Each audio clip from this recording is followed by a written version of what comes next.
So it started in like third grade when I was a kid. So like every kid in like second third grade has a cube and they solve one side and compete with their friends and stuff.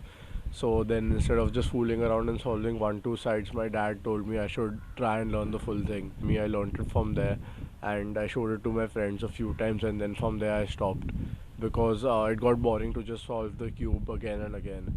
But then in sixth grade I picked the cube up again for talent show, and after that I kind of got involved in the full world of speed cubing.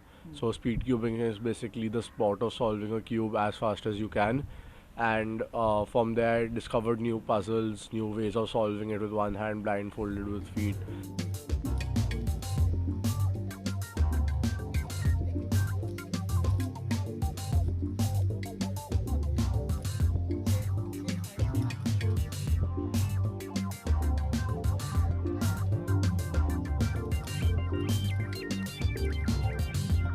I broke the world record for the fastest time to solve it with my feet, and that was 15 seconds.